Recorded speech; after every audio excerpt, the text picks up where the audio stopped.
All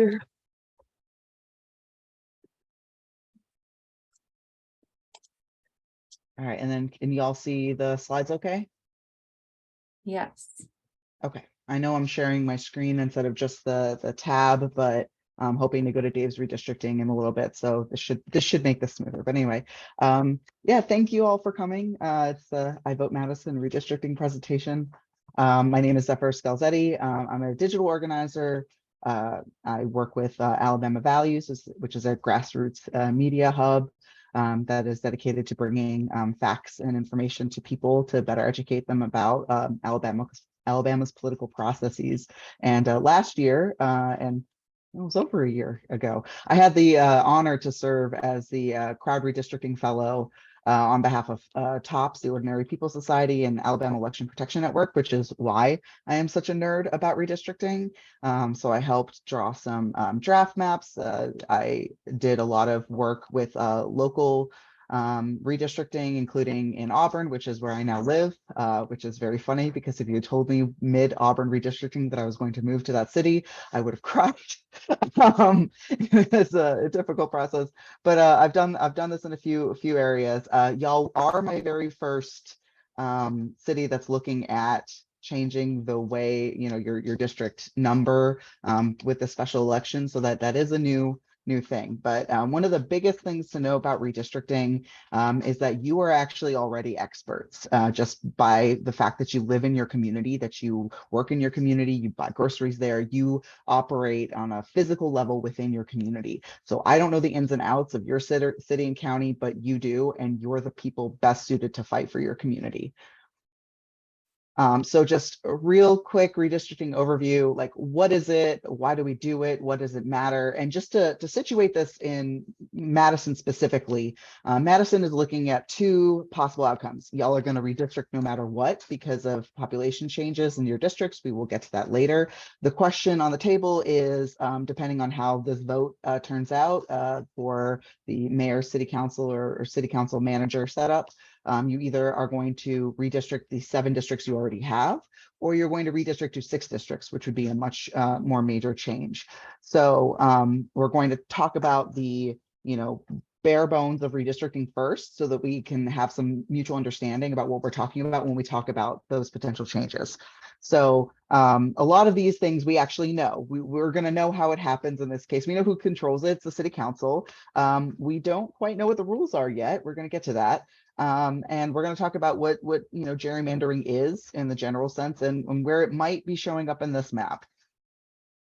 So redistricting is just the process used by governments to redraw political district boundaries. It occurs after the census. Per Alabama state code, it is technically supposed to occur within a year after the census, 6 months after the census data is out. People are cities and governments are supposed to put forward a plan, which they then have 6 more months to either adopt or change. Clearly, this is not within that timeline. Y'all are not alone in that. There's actually a whole just bunch of counties and cities that have said that we're redistricting in 2024 or 2025. And there are very few people that do what I do, that do trainings that talk about redistricting on a community level. And so, for us, it was kind of like, okay, do we let them know that this is legal, or do we just take the chance to not have all 300 municipalities redistrict at the same time? And maybe we have a chance to actually get involved in this process. But on paper, technically, this was supposed to be done after the census. Now, the caveat to that is that if you significantly change your borders, for example, if a city annexes a large piece of property, like Mobile is doing right now, you are allowed to redistrict after that because you've now completely changed the dynamics of those districts. So that is the big caveat to it. Occurs only after the census. But the census was established in the Constitution specifically to ensure people have fair representation in government, and that's government on all levels. So normally when we talk about redistricting, it's about the Congress or something. But that redistricting happens obviously city council level, your county commissioners redistrict, in the Alabama State House and State Senate also redistrict. And this is usually controlled by incumbents. So city council lines are voted on and passed by city council members, and county commissioner lines are voted on and passed by county commissioners. You'll note that I did not say that they're drawn by the city council or county commissioners. It theoretically could be, but very rarely are they knowledgeable enough to draw lines themselves. It's not that it's particularly hard, it's just that's a specific skill set that legislators feel like they're above a lot of the time. So what are the rules that govern this? And we're going to specifically talk about some federal rules that govern this because Alabama does not really have a lot of guardrails when it comes to redistricting. So the big one, rule number one, is one person, one vote. And what that means is that each district should have roughly the same number of people. So we're going to just do a little quick experiment, and we're going to split everybody in this room up a little bit. So if we assume that me and Tara and Jocelyn are all in, say like District 1, and let's say that, sorry, I forgot the third person's name in here. Let's just say that there's only two people like in District 2. If you're running for election, you're going to have to convince a lot more people if you live in District 1 to vote for you to win that election. If you're in District 2, you're only going to have to convince maybe 2 or 3 people to vote for you. Maybe somebody abstains and you're going to win that election. So your vote, if you live in District 2, has like outsized power than it does in District 1. Your votes, your power is diluted. In this case, a vote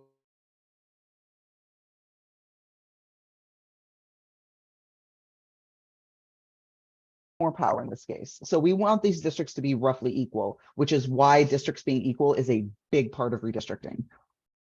Other rules, rule number 2, no discrimination on the basis of race. And this is solely because of the Voting Rights Act of 1965.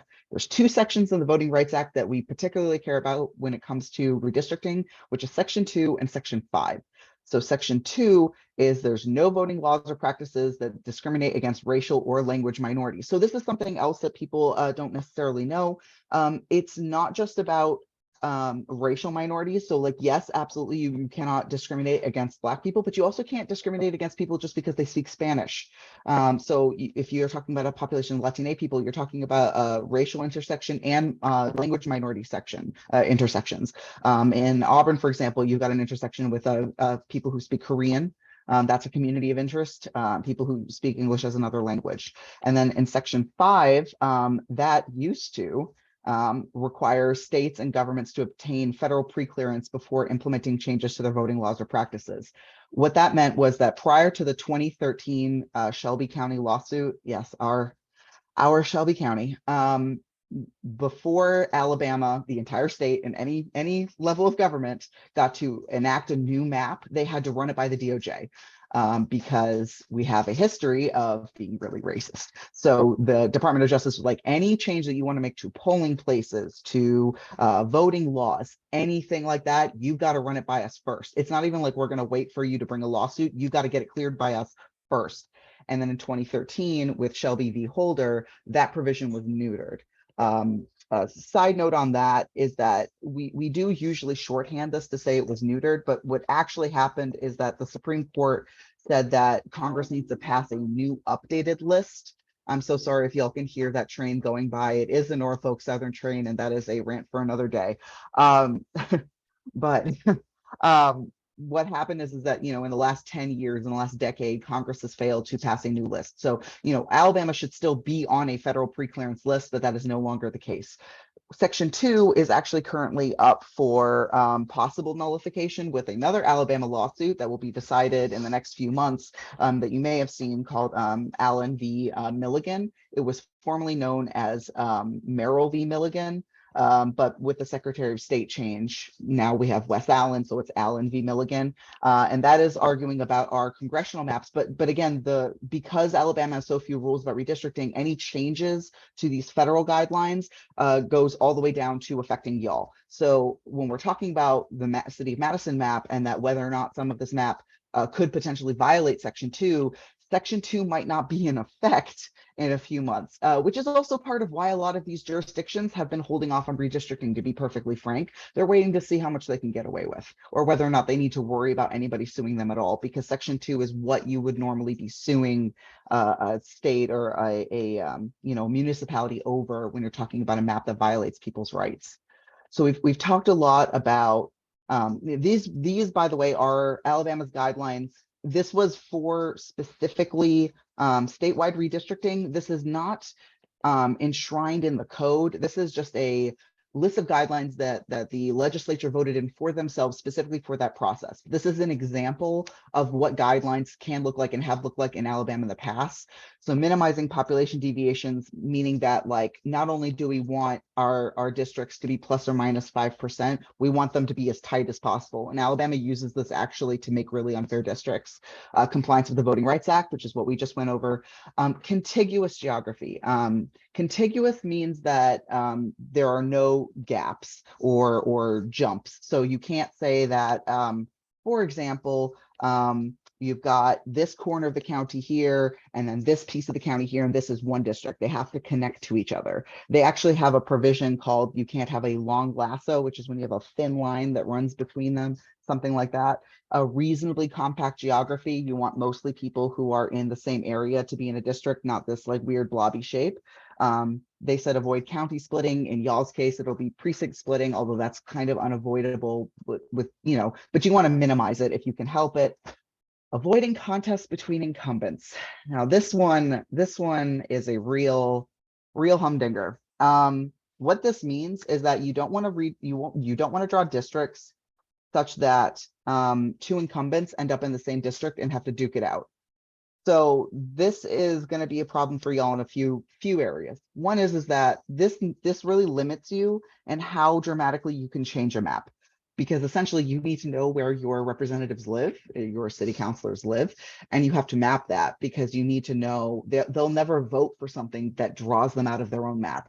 This is a good rule and a bad rule. So on the good side, you don't want, for example, if we talk about like a really powerful city councilor, say it's like, I don't know, the president of the council or something, however the setup is, drawing out somebody who frequently disagrees with him. Like, of course, you wouldn't want that kind of scenario. Unfortunately, this really hamstrings communities when it comes to like reimagining a map from the ground up, because you're really limited by like where these people live. And then community of interests, which is usually at the very bottom. Communities of interest can mean anything from your church, from the people who all go to the same elementary school.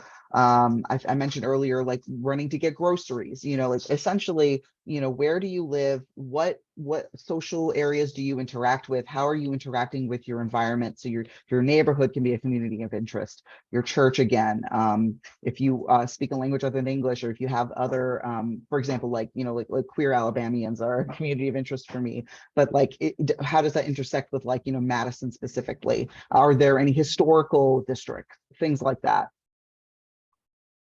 So in practice, and we're already seeing this in Madison, consultants have been hired. These maps, they have proposed a system where they're going to hold a public hearing first. I know per the consultant's presentation that they have suggested that the city hold public hearings. As far as I know at this point, and Tara, please correct me if I'm wrong, the city has not announced they are for sure doing public hearings. That is something y'all absolutely need to push them on. Whether or not people say that they like the plan or not, you need to have some substantial feedback or like criticism for things to like actually change. And typically, I alluded to Auburn earlier. Typically plans kind of get pushed through with little dissent. If you look at a county commissioner meeting for redistricting, they will typically hold the public hearing 30 minutes before the vote.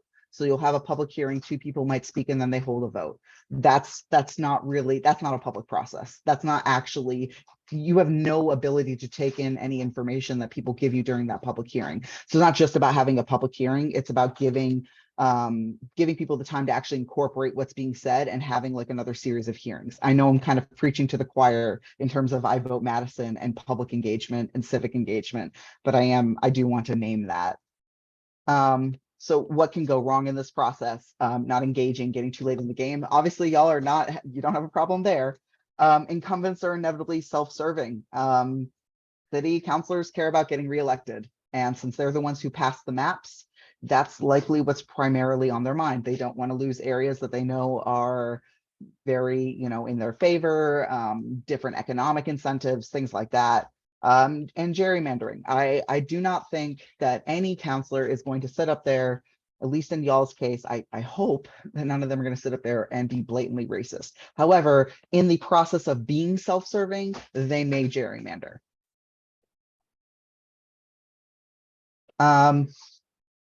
This is more or less self-explanatory, but about the note about the we don't have the tools we need, I'm going to show y'all Dave's redistricting and how to draw maps yourself.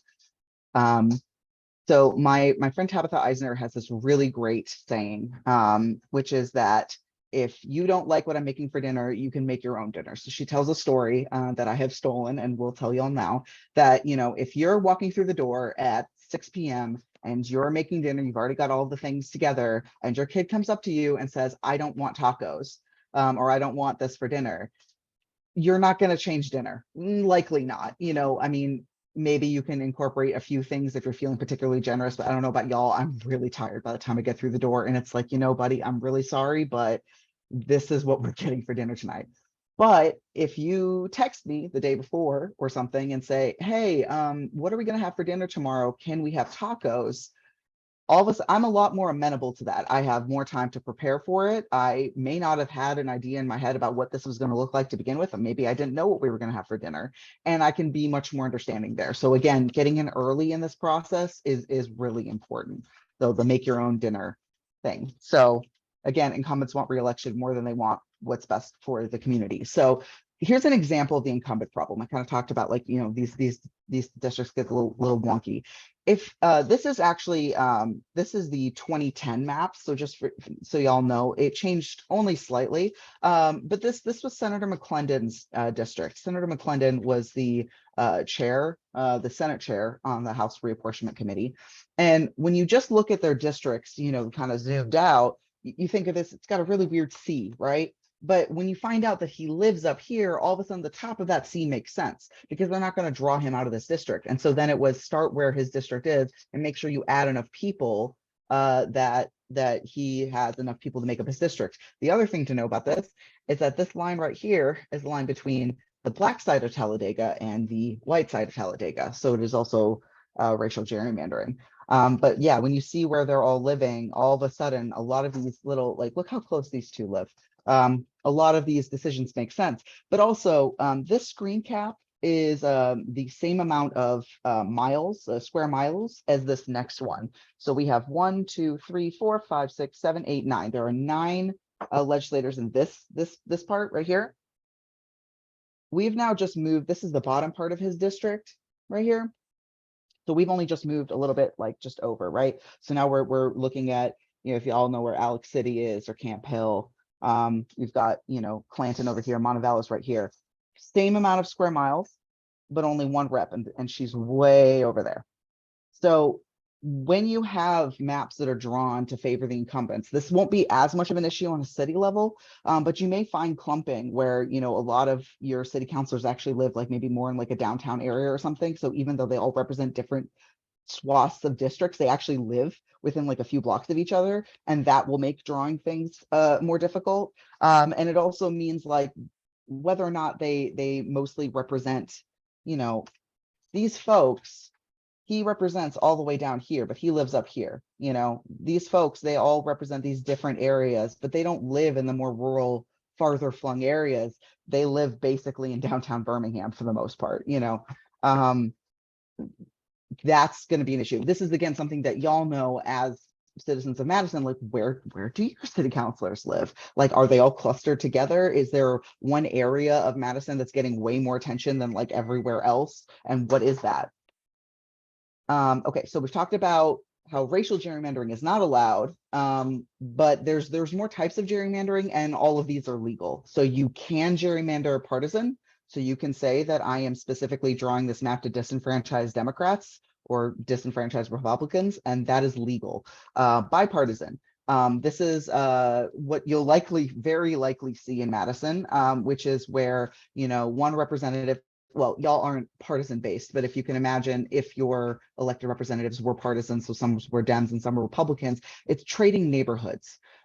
Here, I've got this Republican block in my neighborhood, in my district. You can have them. Your district will now become more Republican. Your seat will be safer. You give me the Dems neighborhood that's on the edge of yours, and we will both be better off. We will have more polarized districts. We will get elected or reelected more easily, and everybody just sort of shakes hands and goes home. But again, is that actually what's best for their constituents? Do those lines make sense for the people who live there? Racial gerrymandering, again, is illegal. Prison gerrymandering, as far as I am aware, and I did a cursory check, but I did not look too thoroughly. There are no incarceration facilities in Madison. Is that correct? Check the chat real quick. Yeah, as far as I'm aware, there aren't any incarceration facilities. So this is something you don't need to worry about. Just as a quick heads up, because this is a uniquely Alabama problem. Prison gerrymandering, if you're incarcerated, it doesn't mean that you can't vote. In fact, very frequently you can. Whether or not you have access to vote is a totally different issue, but on paper, you are supposed to be able to vote. The problem is that where you live, as in like your incarceration facility, is not usually in the district that you are registered to vote in. So you're voting for people who can't actually meaningfully affect changes in the lived reality that you're in. So for example, say I am, arrested, incarcerated, I'm registered to vote in Auburn, I would likely be incarcerated in, say, like Tutwiler or something, which is in Elmore County. Well, I'm registered to vote in Lee County. That's who my ballot would say and everything. I can't actually affect any of the elected officials in Elmore County. However, my body, my physical presence was counted on census day as a resident of Elmore County, which means that my living there is bolstering their numbers. So if we can go, I wonder if I can click back on this. I can click forward. Nope. There we go. It's sort of a reverse, or not a reverse. It's like this.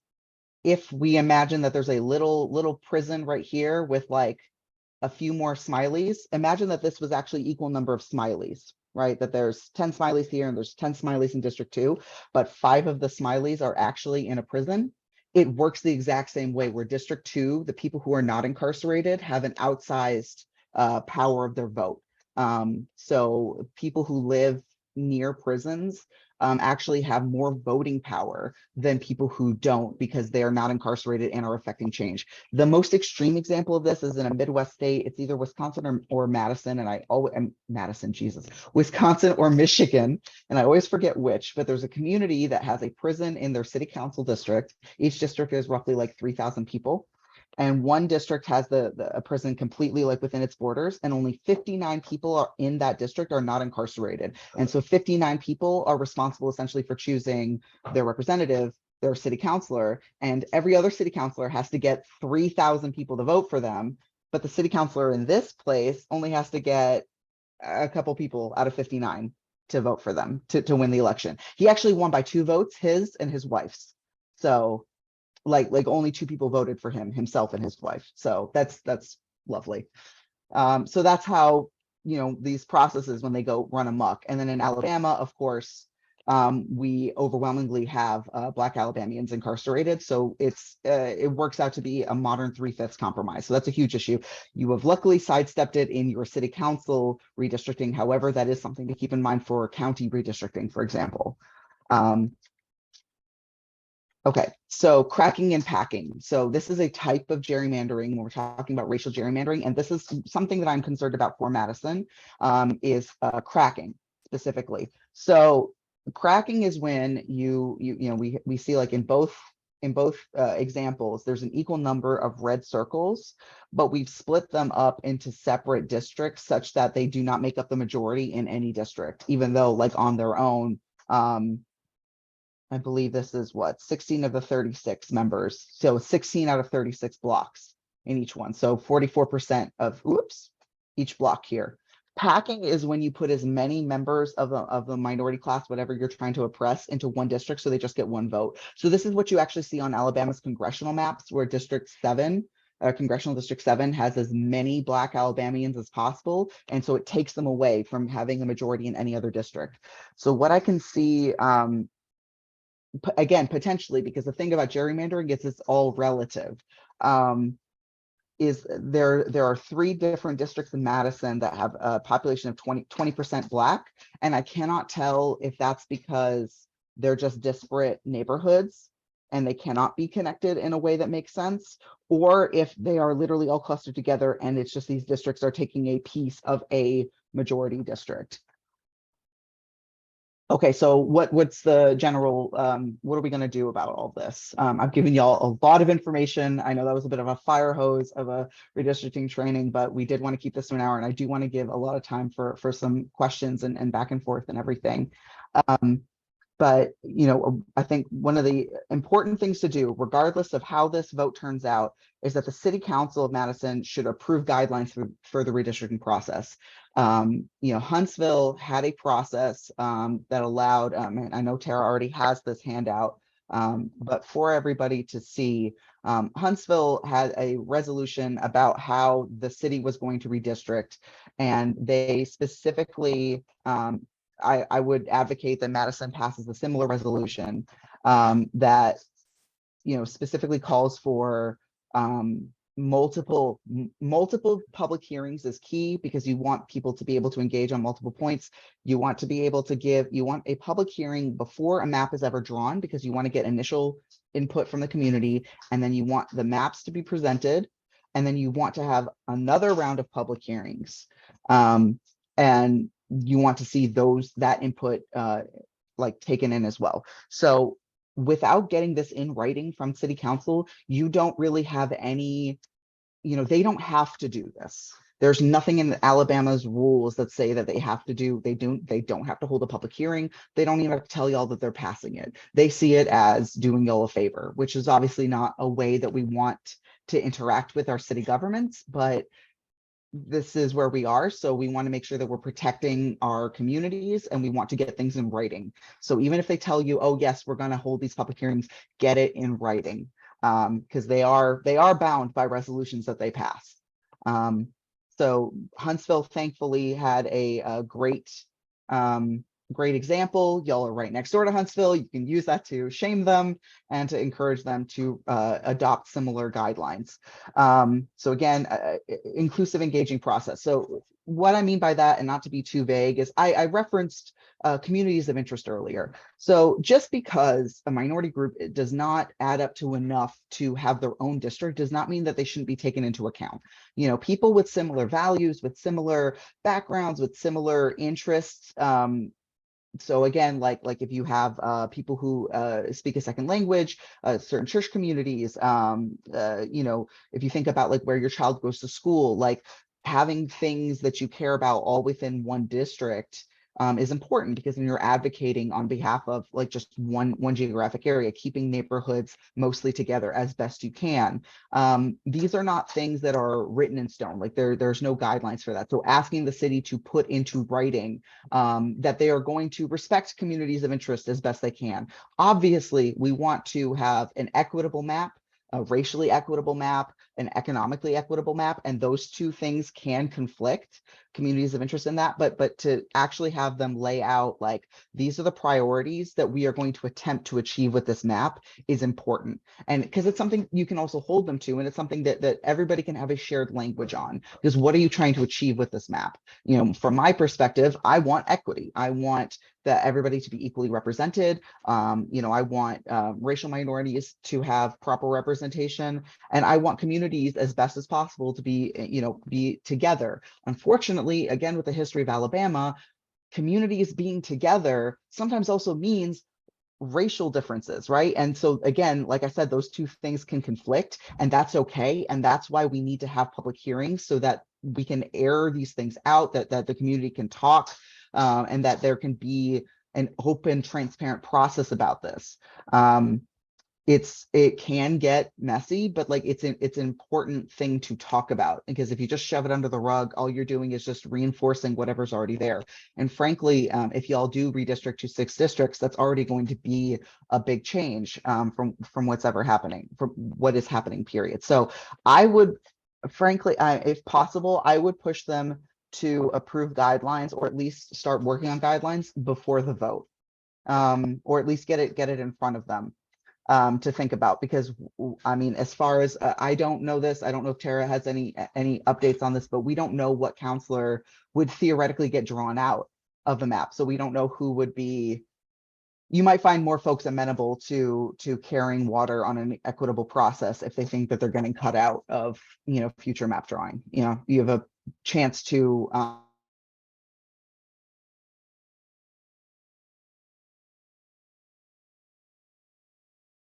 this is absolutely something you can do.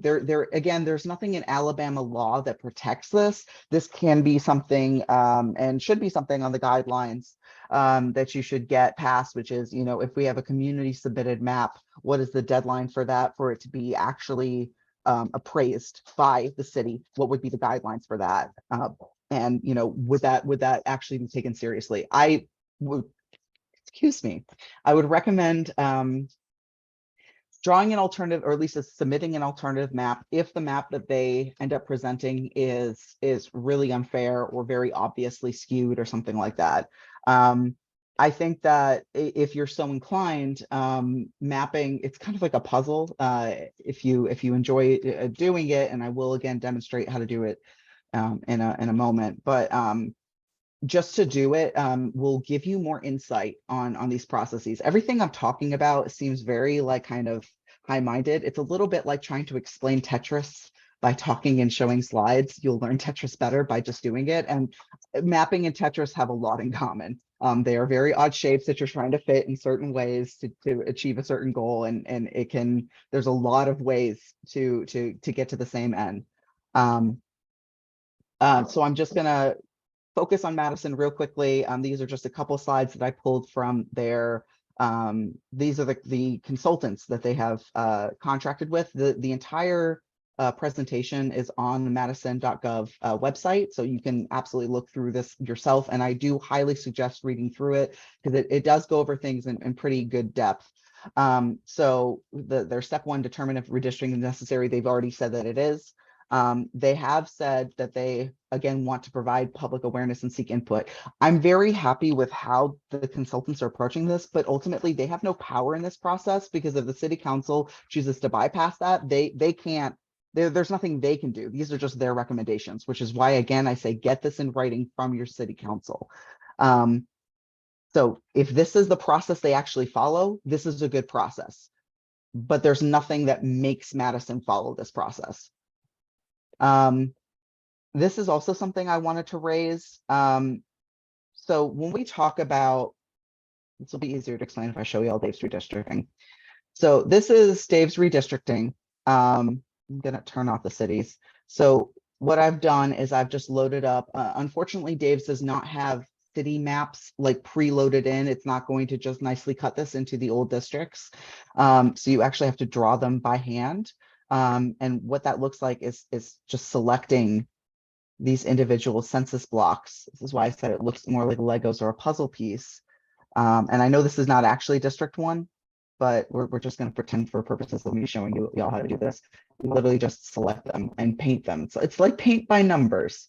But as you're adding them up, if you watch this panel over here, this population is slowly ticking up. And what we want to get to is about 8,000 people.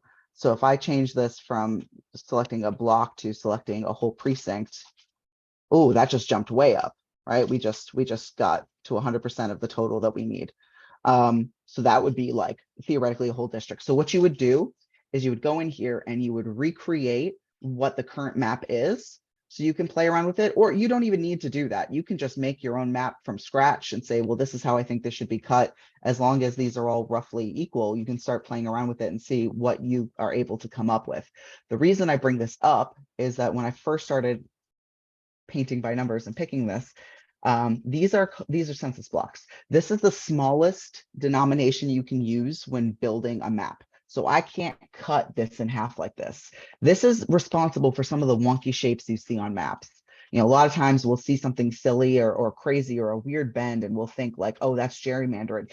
Sometimes it's just the way the census block was drawn, and the census is responsible for that. Madison had nothing to do with that. What Madison did have something to do with is what I'm getting to here. The total population is slightly different from census official release due to split blocks along the city limit boundary. The Census Bureau also had an incorrect boundary for the city limits, which affected the population counts by block. I don't know if, I'm pretty sure Dave's redistricting uses Census Bureau information. And I find this very interesting because in the Alabama State Code, it does say that the official census count is what you're supposed to use for redistricting. I'm guessing what happened here is that because of the incorrect boundary for city limits, which is Madison's fault for not giving them the correct boundaries, that means that this map that auto loaded, I do not know if this has been updated or not. Just eyeballing it with what I have for Madison's map, it looks roughly accurate. I was not able to find an issue. That's something that I think, people who live there and are working on this closely, if you find where that overlapping issue is, that would be good to know. This will knock off our counts a little bit. It should still broadly give us an idea of what's going on with these maps. This would be, however, if you get into a situation where they propose a map that is unfair and you're going to come back and push back with a community drawn map, that is something that you would need to run by a I would recommend running it by a redistricting like lawyer or a Voting Rights Act lawyer first, just because of my experiences in Auburn, to really make sure that whatever differences these are, and I do not think they are significant, do not change the map that you are presenting, because that's just something that they don't want to do more work. They've had a plan, they hired the consultants, they just want to get this done and off their chest. So they'll look for any reason to not listen to you. So I'm just calling this out as I do not think this is an issue for our current purposes, which is just to inform and educate Madison voters and to hopefully get some folks drawing potential maps in Dave's redistricting. That should not affect you now. If you get to a point where you have a very close, very, very tightly drawn map, we'll say there's only, the only way to get a Black majority district is like by the skin of your teeth or something, that's when this is going to come into play. So the current breakdowns, and this again is from that Slaughter and Associates presentation. This is what I meant about concerns about cracking. So existing district 1, 3, and 4 each have a population of 20% Black. That's a really even split. Like that caught my eye immediately. I again don't know if, I'm trying to think if 1, 3, and 4 don't really have a border. I mean, I guess this is, or this area right here, significant Black population. I can somewhat see it here because I can turn on this is what I meant. I can turn on a layer that shows me, but see right here, like this is showing me a really broad range of areas. So I can see in this area that there's a 25% like Black population, but that's a huge swath of area. So this is again where like y'all knowing your districts is important, and y'all know it because like I can see like right up here there's a significant Black population and Hispanic. Oh, I did not explain this. VAP means voting age population. So this is specifically Black folks who are 18 years and older. So anybody who is old enough to vote. It doesn't mean that they have the right to vote, because again, if you have a large population of Black folks who are, for example, had their rights to vote taken away, this is an issue with like Birmingham, for example. That doesn't mean that a district would necessarily be like a Black majority district. But yeah, I am quite curious. And this is a part of, I think, an ongoing conversation with y'all about whether or not this is cracking the way it is right now. As a general rule, if they stay with 7 districts, they're going to try to keep the new map as similar to this map as possible and just futz around the edges for just to bring the population to equal. So if this is a situation where there is cracking and we want to ameliorate that, that's going to be an uphill fight. It's a fight worth having, but it's an uphill fight. But again, that comes down to y'all knowing your district. So I will say that per the numbers, the city of Madison, I believe, is 34% non-white, which is significant. And you also have a significant, like, I believe it was a significant Asian population, if I believe was the secondary. Let's see real quick. Yeah, so 16.8% Black, 9.7% Asian, 2.6% Native, and 5.8% Hispanic. So, I mean, those are not nothing, not at all. So to have a city map right now where every single district is majority white does have me raising eyebrows. Now, in the event that you cannot draw a majority Black district, you could make an argument that having 3 districts where, you know, 1/5 of the population is Black does give them a somewhat of a voting block. That also would break down on whether or not the Black community votes as a block for certain candidates or others, which again really comes down to y'all knowing Madison better. I will say, like, these numbers look rather similar to Auburn. I was getting some really bad Auburn is 37% non-white. I was getting some bad deja vu looking at these numbers, and knowing how that worked out here. So I'm hopeful that this is not actually the case, and I need to do some more futzing with Dave's redistricting and just build a draft map from the ground up, because I think that's the only way to actually figure out if it's possible to draw a Black majority district. I don't know that it is. I don't know if it's possible to have a district that is maybe above 30% Black. So typically, when you're looking at getting representation within a district, you want a number above 30%. Yeah, just again, like the way this is spread out, you know, in every single district. This number down here, I did cut off the bottom there. This again, voting age population, so it's 18 plus, so it's saying, you know, 14.8% of all of the districts are voting age Black, which is also interesting that so it looks like there's a younger population that is more diverse. I suppose that's not interesting. I think that would be expected, but yeah. So that is everything I have that is Madison specific.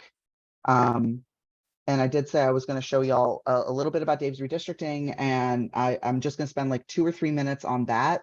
And then I'm going to just stop talking with this absolute torrent of information and take some questions and hopefully get to some answers. But this website is called Dave's Redistricting. So DAVES redistricting.org. It's completely free.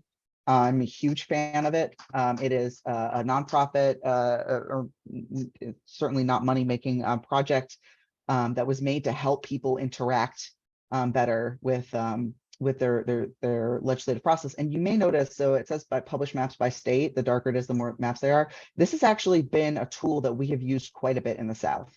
And I think a lot of that has to do with like getting, you know, more folks like me and civic engagement groups, you know, getting the word out about this like really amazing resource. You can explore any of the current state districts, but if you want to make your own district, you do need to make an account.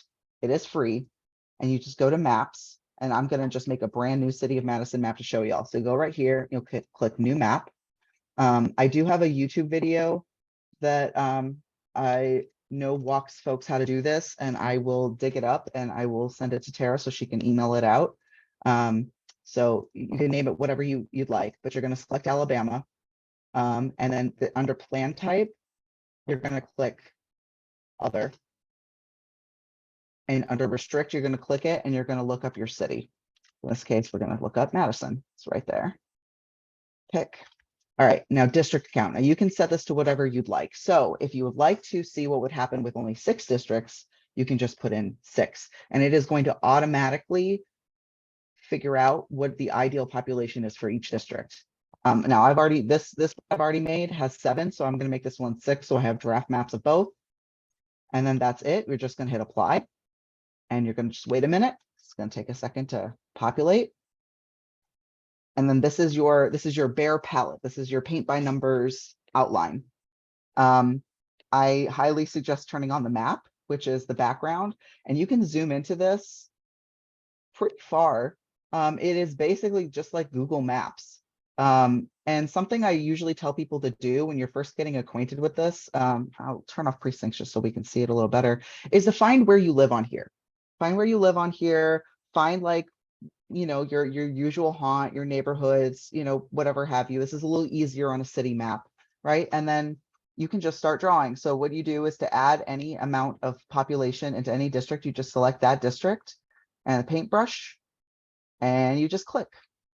Depending on what this controls the size. So you don't want to select the whole county. Although that does show the county split right there, which is cool. Precincts are probably going to be too big, but you can start there.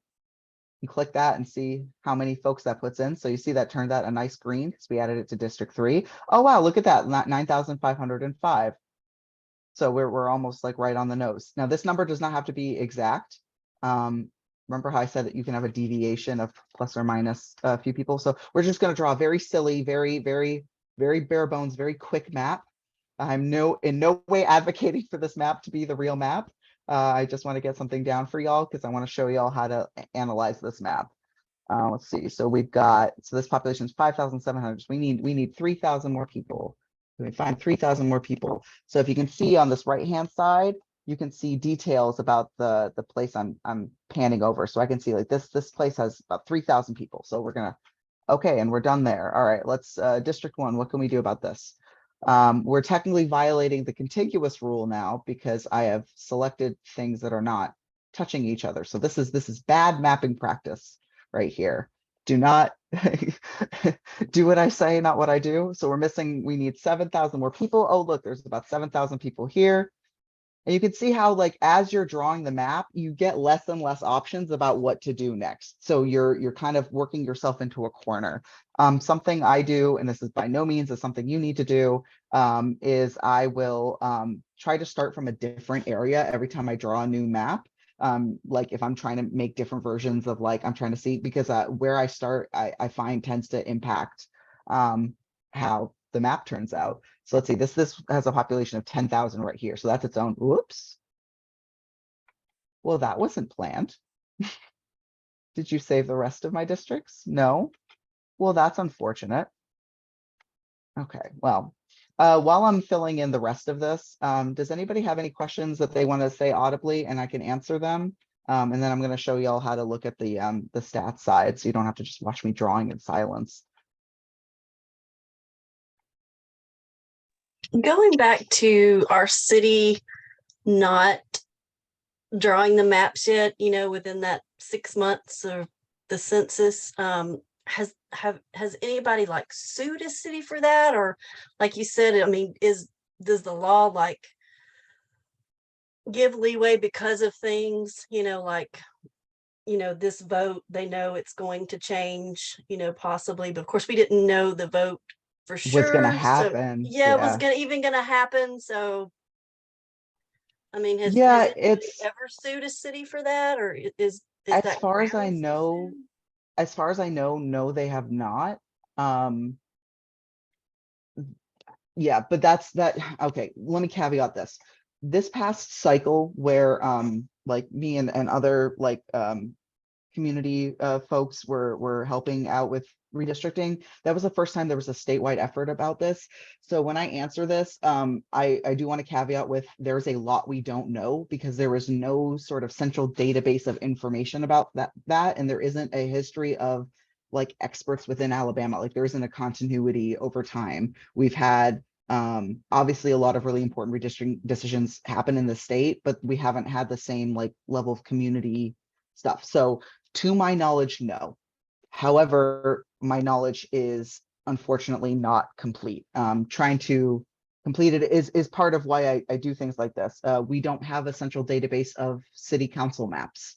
So like I'm 2 years into a process of trying to collect all the city council maps. So the fact that y'all could Google and find the city of Madison council map, that is not the case for most places. In fact, I can't even get a photo of some places. I have gotten city councilors who don't know what I'm talking about when I ask about a district map. So again, huge caveat that as far as I know, it hasn't happened. I do know cities that have been sued for racial discrimination or for not drawing lines when districts are wildly out of whack. However, to prove that, you have to have a map to prove that the districts are out of whack. And so they're rather reticent to give people maps because that starts you off on the bare bones of like putting together all of these things. So as far as I know, no, I would, if you do find any information about that happening, I'd love to know. The code, I'm not a lawyer, the code to my reading does not have any mechanisms for enforcement. So I don't even know who, I feel like a lawyer would have to get a little creative and say like it violated, you know, your such and such amendment rights by not having a proper civic, you know, but I think you would have to really tie it into and the delay of this affected the town in such and such a way, like it skewed the results of this election because we didn't redistrict before it or whatever.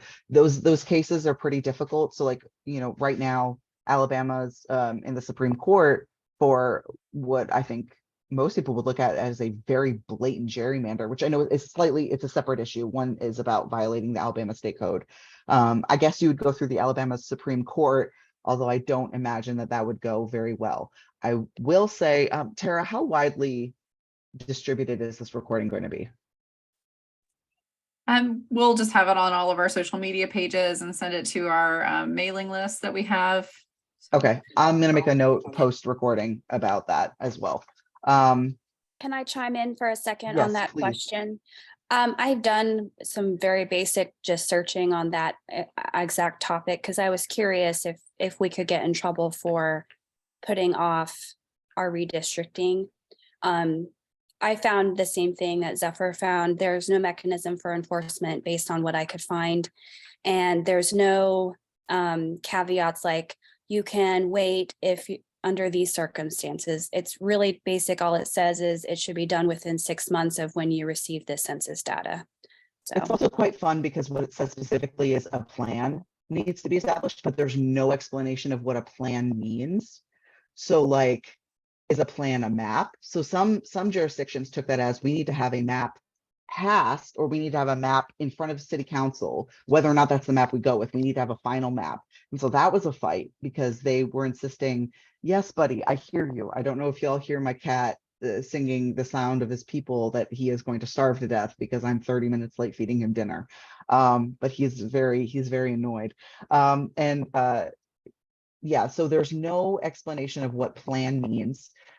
There's also, at my current count, and I don't know which statutes you looked at, I have found 7 different ones about redistricting, and every single one is about a different version of the city council mayor setup.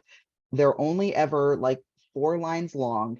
And essentially they just lay out like you should have a plan within 6 months of the census, and either says that you have to put that plan in a newspaper 3 weeks or 3 separate, or show it in a public place on 3 separate occasions. But it does not again explain what does that mean? What does it mean to put the map in a public place on 3 separate occasions? Does that mean you leave it up for an hour? Like typically counties interpret that as the courthouse door. So I don't know how common it is for people to just tape things up to the Madison County door, but that is how they did it in multiple counties. And they just taped it up there and then said, well, nobody came by to see it. Well, it's like, yeah, well, nobody knew it existed. I don't generally make a habit of going by my city council or like county commissioner like doors to look for random maps. So yeah, there's a very, it is not public friendly is the nicest way I can put that. I also just want to note you can change the breast size, which is something I had forgotten and am going to take advantage of because this is taking too long. Were there any other questions? I have a question about the deviation between districts. Who Yes. determines how much of a percentage that can be? Because I've seen it kind of shift around a little bit. Yep. So it's federal. And so what it is plus or minus 5%. So the confusion you might have seen is that sometimes it is referred to as a deviation of 10%, and sometimes it's referred to as the 5% deviation. What it means is you can be 5% over population or 5% under population, and you can't have more than like a 10% spread. So it's not plus or minus 10, it's plus or minus 5.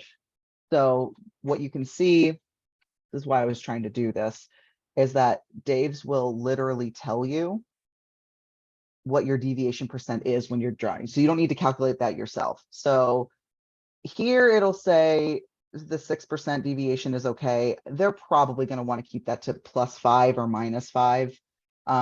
Let me see. I feel like Huntsville said something specific about this too. Again, this is why getting these things in writing is important, because lawyers will disagree on this point too. My understanding and just good map drawing process is ±5. You can, however, if you are trying to draw a majority minority district, you do have more leeway.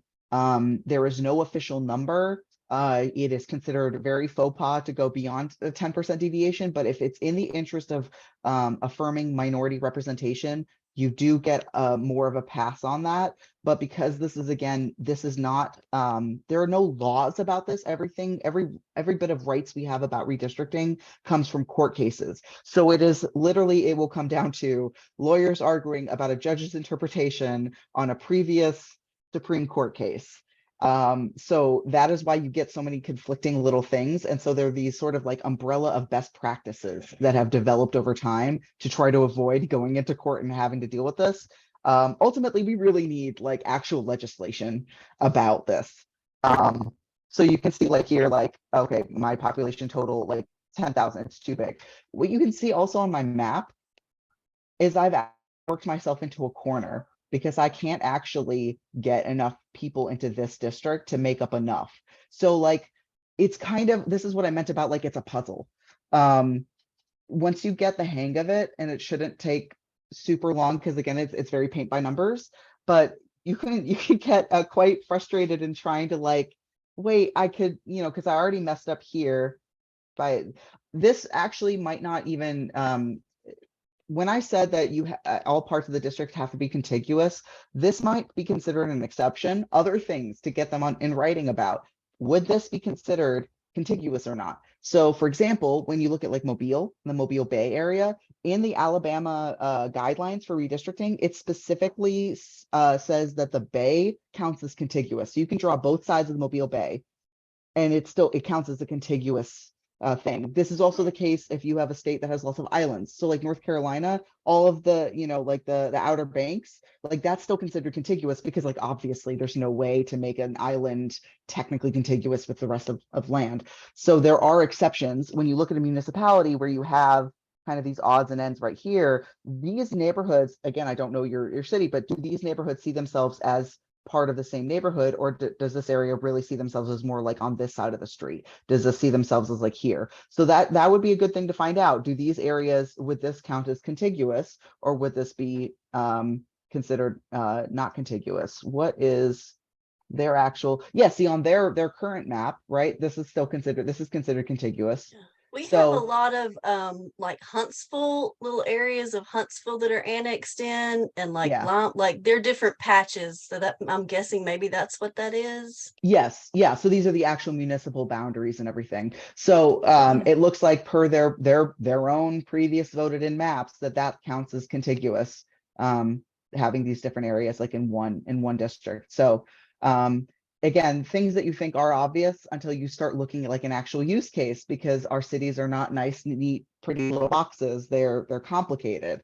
And so this also kind of gets you into a corner, right? So like, per how they treat it up here, like down here, you should also be able to say, put this, can you put this little odds and ends? Well, this is the wrong color, but like this could also be red, for example, or something.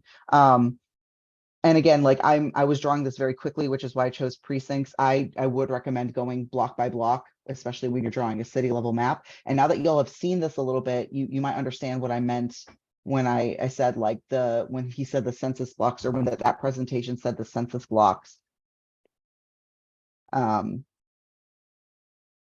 Incorrect boundary for the city limits. So what the census does is it designs the census blocks with the boundaries in mind. And since the boundaries were not correct on the census side, that means that some of these census blocks might actually be overlapping into Huntsville property, or maybe some of them are incomplete. I really don't think on the level of population y'all are looking at that is going to make any kind of significant difference. It's just, again, something to be kept in mind if this gets to a point where you're having a more contentious relationship with city council. But again, getting these guidelines on paper will really help avoid that.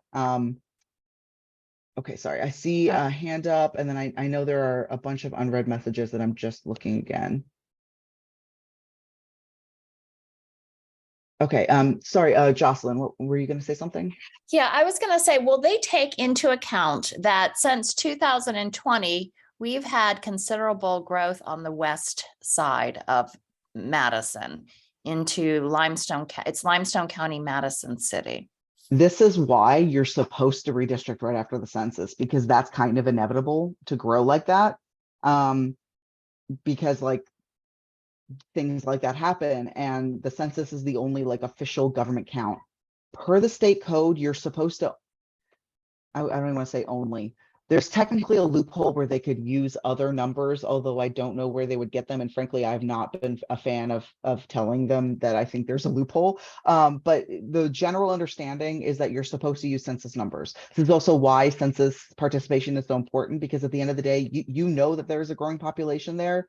But if it's not represented in the census numbers, it essentially doesn't exist. So that's, you know, again, I'm doing my 5 years in advance of the 2030 census. This is why it's critical, is because when we're deciding on chopping up these districts, like these are the only numbers you care about. Now, technically, we've had new annexations, I would say, and that's the only way we can grow as Madison City is pretty much westerly. So what would happen there is that they would take into account the census block information of the new annexation, but it would be the 2020 census blocks. So this puts you in a really tricky pickle when you're talking about, like, say, what if the annexation, I don't know if this is the case for y'all, but what if the annexation is a new development?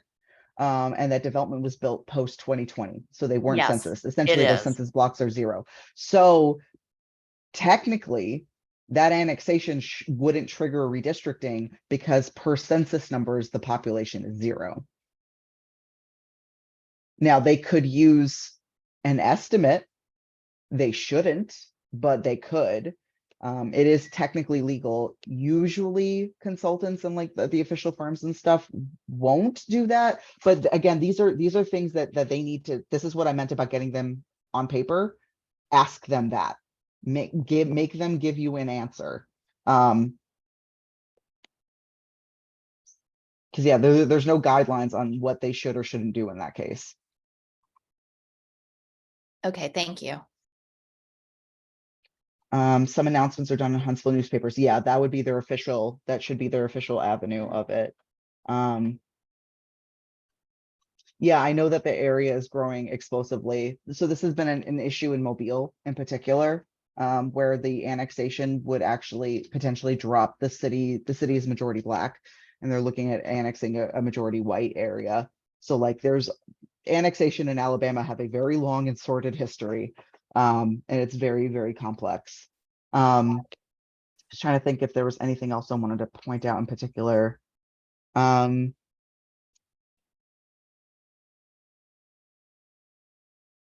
yes, about the, I saw something about somebody saying that there was a city councilor that said that they might not run again. So yeah, in the event that y'all, full disclosure, Tara did send me the video of the lawyer talking at the city council meeting, and I watched it once and none of it percolated through my thick-skulled brain. So I need to watch it again, because I was not really quite understanding why going to a city manager setup indicated that they had to lose a vote on the council, because Auburn has the same setup, but they have 8 wards. So I didn't, like, as far as I know, under like the code, it wouldn't be illegal. I know he gave a lawyerly explanation. Unfortunately, as not a lawyer, I can't always poke holes in things that just sound like BS, but I don't have the legal backing to say that it is.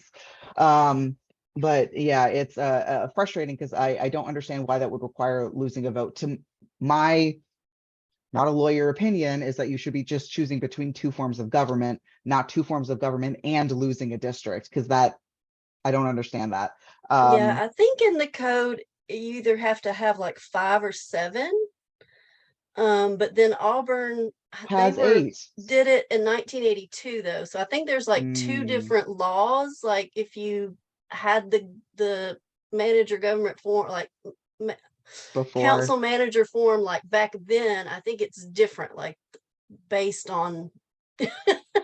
So, It's just very frustrating. and as Tiffany says, like, it depends on what class of city, like there's all these. Yes, I forgot about the city classes, which is also just a whole other headache. Although Auburn and Madison should be in the same class because y'all are very similar in size. But that I don't know how often they change the city classifications. So that also matters. You gotta love there's a Alabama League of Municipalities. Like that's a whole headache of its own. If y'all told me like that I learned the amount of like just bureaucracy I'd learned about doing this, I don't know I would have taken the fellowship. I'm glad I did, but yeah, there's a lot of the whether or not a map can even be equitable or not feels like that option's taken off the table by all of these seemingly, you know, not partisan or anything like restrictions. Partisan isn't even the right word, but like it seems like, okay, it's just saying that the cap is 5 or 7. Like, what does that matter? And then you see it slowly constrain you into like this box that doesn't let you move. But yeah, that's if they redistrict to 6, I would really like to know who are they deciding to give the chop to? How does that get decided? You know, who walks the plank? We're hearing that one of the council members, Mara Oblowski, may not be running, but there's, nothing's for sure, I guess, until they decide if they're going to run again or not. Right. So- And then so the second question would be, what district is that person? If we said Roblowski, so what, District 1?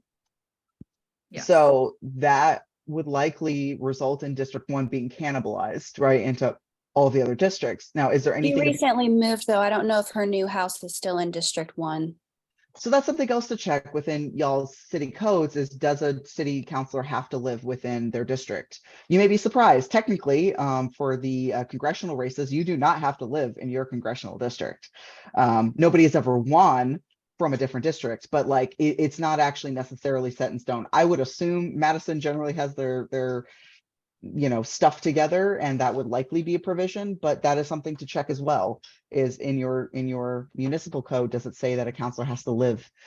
Because the next thing that y'all should be doing is mapping out where do they live within these districts, because that is also that's going to play the biggest role in how this map actually shapes out. And the sooner you know that, the more likely you're able to start looking at like what a potential map could look like, and get involved in that process in a way that like they might actually pick up. Because if you give them a map that is equitable and that splits the district into 6 districts, but they're drawn out of their districts, or they're not where they want to be, they will not play ball. And unfortunately, they have kind of all of the power in this situation, unless you pack out the house. But even then, like their next election is not for what I think another 2 years, 4 years. I don't remember off the top of my head how long their election cycle is. 2025 here. Okay, well, that's close enough, actually, that if people are really upset, then that's potential. But yeah, essentially leveraging public outrage is your biggest leverage point, really, in terms of getting things done. Everything I've seen from the consultants, it seems above board. It's your typical cut and dry. I don't think that, and typically this is the case, that the people drawing these maps are not from Madison. So they don't know the city. That's what I meant about, like, you are experts in your own community. So, I look at this and I'm just seeing chunks. I'm seeing some maybe like odd pieces here or there, but y'all are seeing neighborhoods, more about this. I used to live in Birmingham, so I very recently moved to Auburn. And, when I'm looking at some of these maps or where neighborhoods are drawn, I can see like, oh, you dipped there because you were trying to include this Black community, but that apartment complex was demolished. So this is actually not only unnecessary, but like, I also know what you're doing there. I can overlay my own experiences and understanding of the neighborhood, of the areas, of like how people actually travel through them, and can make something that makes a lot more sense to people who live there. I mean, ultimately what you're doing is you want a city council district that not only makes sense to turn people out to vote for their city councilor, but also, like, God forbid a tornado comes through, right? You want people to be able to like band together in a similarly affected area and to advocate for like what they need. You don't want people spread out, you know, and split up into all these different districts. I don't know if District 1, if there's a historic district here. I don't know if there's anything that like any communities of interest that ought to be kept together as best they can. So like that's a conversation to have about like if this is the district that gets cannibalized, well, what pieces ought to go where? Who like do they have? Does this inlet right here, does this have more in common with 4? Does it have more in common with 6? You know, I can see an outlet here and an outlet here, that kind of thing. And that's not a decision that 4 people around a table should make or the city councilors around a table should make. That is like, that's town hall, public discussions, I Vote Madison holding a public forum. Like that's the kind of format that this should be in. Go ahead, Jocelyn. Shoot, I just lost my train of I'm thought. sorry. Oh, that's okay. Keep going. I'll raise it one more time if I can. Yep. Oh, I Sorry. mean, that was it. I'm already like over time Yeah, we're at horribly. this Oh, 18 I remember over. what it was. Real quick. Okay, so there are people here in this city who vote. Mhm. So is that taken into consideration? I mean, we have a very small minority that votes in this city. Is that information available on the Dave's redistricting? Sort of. So the wry smile was that, is it supposed to be taken into account? Probably not. Is it taken into account? Yes, by the city councilors who know, okay, this neighborhood turns out I want to make sure that they either stay in my district or out of my district because I don't want them to mobilize against me. It is available on Dave's, sort of. I'm going to make a fool of myself because I haven't done this in a hot minute, but if I recall correctly, you should be able, trying to remember, I know you can export, let's export map, but there's analytics. So when we were loading this map, it asked, well, that's not the numbers of people. I know that there's a way to export this into an Excel spreadsheet that does tell you some of that information. And I may have to, nope, that's not what I want. I may have to figure it out and then tell, oh, you know what? I think it's download. Okay, let's try this. If that was it the whole time, and I just went in all of these little places and it was actually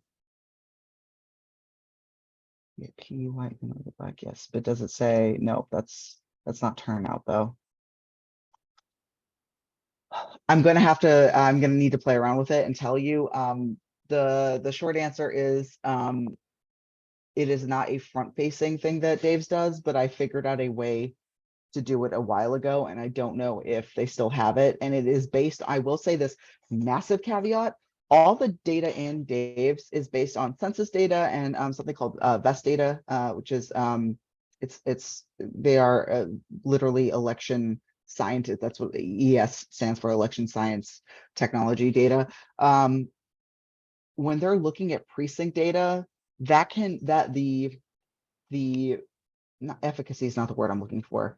The accuracy of it can differ significantly. I think you are safe in Madison. I would compare that to like what you generally know about like turnout at different precincts and everything, just to like kind of like eyeball it. If you were in a smaller community, if you were in a further out there community, I would say don't even look at it or bother with it, because let me tell you, Alabama and getting information to the census, those two things do not go in the same sentence. And we're seeing some of the ramifications of that with the census like blocks not being accurate to the city of Madison borders. It's not something that y'all can solve, but this is, you know, if you can like kind of nudge, push them, be like, hey, when the census asks you for data, give it to them, because like it hurts everybody when you have inaccurate data. I imagine whoever loaded up that map and worked on it and the consultant had a very bad morning when they figured out that the maps didn't line up, because I've had that reaction before and it's not fun, because then you have to do a lot of stuff by hand that is not easy to do. I will try to figure that out, and then I will tell Tara, and then she will email you if that is an acceptable solution. Before we close, Tiffany, did you have anything else? And thank you for joining us. No, I learned a lot. Thank you so much, Zephyr. Thank you. Yeah, thank you so much. This was very informative. This was amazing. Thank you. Yes, thank you. And we will make sure this is up on all the social media and everybody will be able to access it. So I'm sure a lot more people will gain a lot of knowledge from the presentation. So thank you for part of it. Definitely. And if Tara and I'm so sorry, I keep Heather, Heather, thank you. I'm so sorry. Tara sorry, and I Heather just can have her up at hang on. Madison. You're good. Yeah, Tara and Heather can just hang on for a minute. I just wanted to talk to you all about something real quick. Sure thing. Heather, if you'll go ahead and stop recording. Okay. More.